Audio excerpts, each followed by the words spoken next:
Okay, want to welcome you here tonight to this live broadcast. I'm here with Jerry Paul. He's someone that we met through various means, sometimes ending up at the same uh, what seminar or whatever, and he's always been such a big encouragement to us. We had him at the church a number of years ago to do his prayer seminar, which is fantastic. And what's your ministry's Capstone Ministry, Capstone Jerry? Ministries. Capstone Ministries. That's right. And recently, you became very famous in our church because we finally went through the Nehemiah leadership series, and just a few people in particular enjoyed that so much, and they commented it made a huge difference in their life.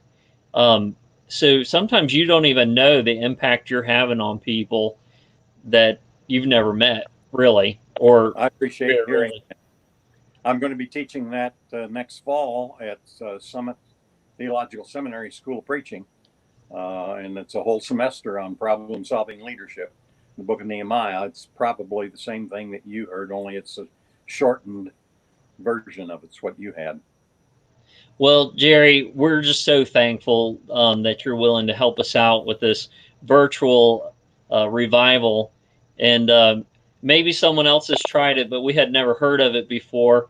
And, having to do these things with technology and new stuff, the idea came to me. I can get better speakers this way because we don't have to pay to have them come in, I think it's going to be a huge encouragement to people who are sitting at home, and maybe they've been binge watched enough Netflix by now that they want some spiritual food instead. Well, I thank you for putting me in that category. I don't know, your people might not agree after they hear it. So, a couple questions during Okay. this time. This is unprecedented what we're all dealing with and going through. Um, what would you say? How I know this is a broad question, but how should Christians be praying? What do you think we ought to be focusing our prayer on?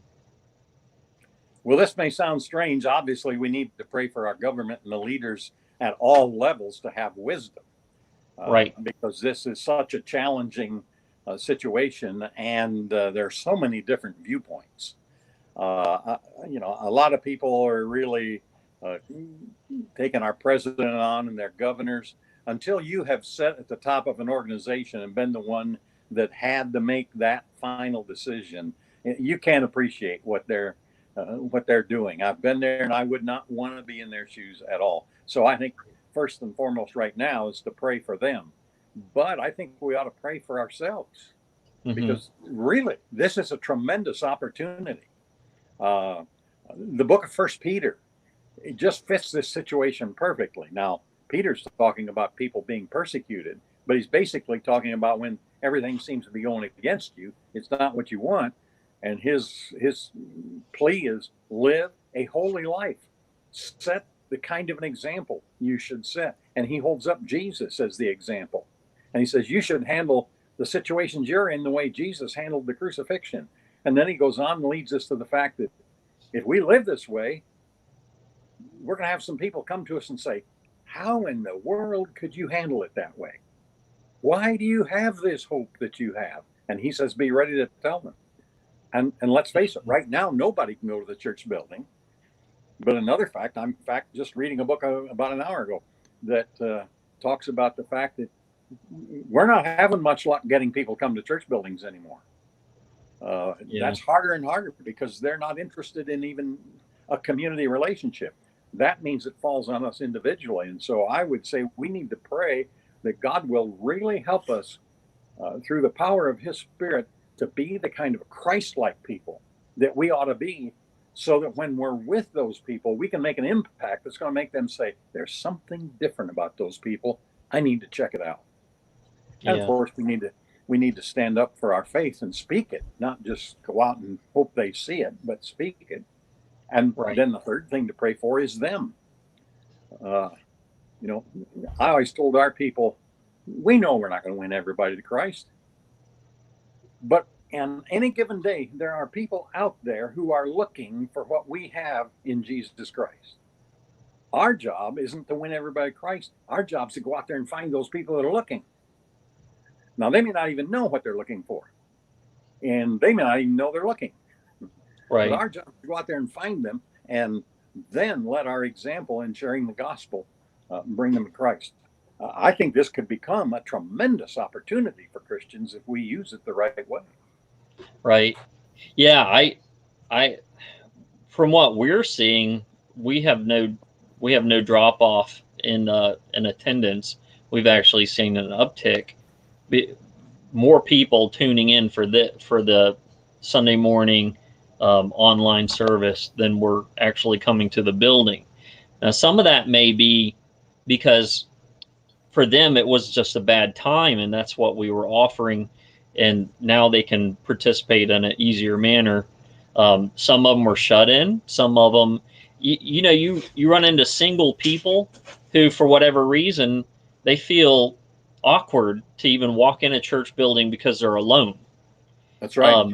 But we're having hundreds and hundreds of views on the online services, and maybe it's going to touch some people's hearts. That's what we're praying for. So, Jerry, I believe it's Wednesday night that you'll be sharing with us. Yes. So a week from today. And any ideas what you might want to be talking about? Well, right now I'm thinking on using a message that I have entitled, "It's All About Jesus." And I start out with a challenge when I have used this message in churches.